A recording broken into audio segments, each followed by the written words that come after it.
Guys, welcome back dito sa aking channel. So pag-uusapan na naman natin upcoming visa bulletin for September 2025. So ito na nga yung last month for fiscal year 2025. So bali dito nga sa ating laging sinusubaybayan dito sa ating ina-applyan na AB3 Employment Based Third Preference.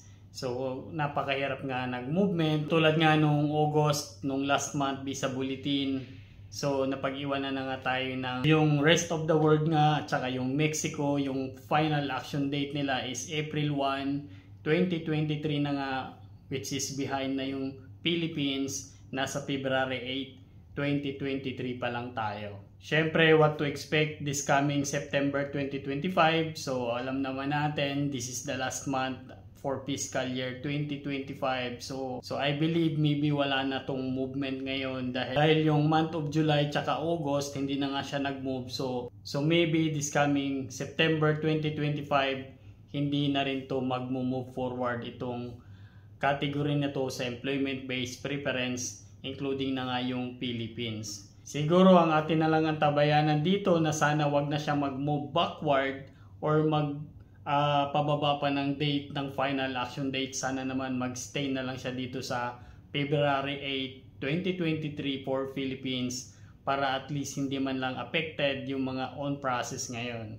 Kasi syempre kung bumaba man yan, so maapektuhan na naman yung current na yung final action date, either kung mag-move backward pa itong final action date dito sa September 2025 visa bulletin. So kung mapapansin nyo nga dito sa huling release ng visa bulletin for August 2025, pag in-scroll down natin dyan, merong final note dyan sa clause E with regards to employment-based preference, EB3 at saka other workers. So yung visa issuance nga nitong category na to is very high demand at almost approaching na siya dun sa annual limit niya sa fiscal year 2025. Kaya maybe this coming September 2025 visa bulletin, so wala tayong maaasahan. Either it can be retrogress or even worse, it can be unavailable date this coming September 2025 visa bulletin. So tulad nga ng sabi ko, so mas maganda na lang sana magstay na lang siya dun sa mga final action date, both rest of the world, Mexico at saka Philippines. At least meron tayong reference for final action date. So wag lang siyang mag-unavailable, which is mag-U lang siya.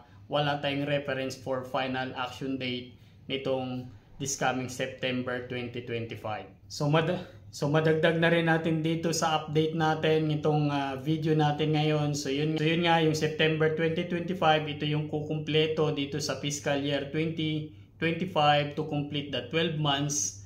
Kung hindi na siya mag-move forward this coming September, so halos 2 months and 24 days lang yung na-issue niya from October 2024 at nitong September 2025. So 24 days, so 2 months and 24 days lang na-issue niya, which is napakaliit talaga nitong naibigay ngayon na visa issuance dito sa employment-based preference third category. So bali sinilip nga natin yung previous fiscal year 2024, October 2023 to September 2024. So yung total years and months na na-issue dito is 1 year and 1 month. So from October 2023, yung final action date niya is December 1, 2021. Pagdating ng September 2024, yung final action date niya ay nagiging January 1, 2023. So yun nga, halos 1 year and 1 month yung na-issue from previous fiscal year 2024, while itong fiscal year 2025, 2 months and 24 days lang yung na-issue niya. So talagang napakababa, napaka-eksi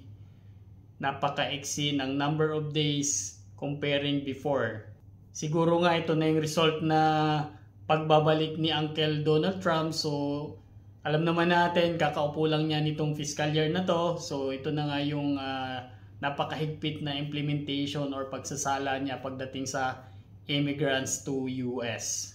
Pero syempre guys, kahit maiksi man yung number of issuance, so alam naman natin may annual limit yan. Siguro maraming nag-a-adjust status currently na nasa US na ngayon. Kaya overseas is napaka-eksi lang yung final action date na naibigay dito sa ating AB3 Employment-Based Preference. So yun lang yung update natin ngayon sa ating September upcoming Visa Bulletin 2025. So tulad nga ng sabi ko, I think this is not a prediction. This is an expectation na siguro wala nang ang movement.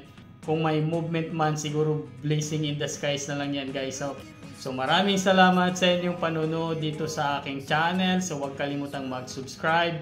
Hit the button below para updated ka for the next video. See you next time. Bye-bye!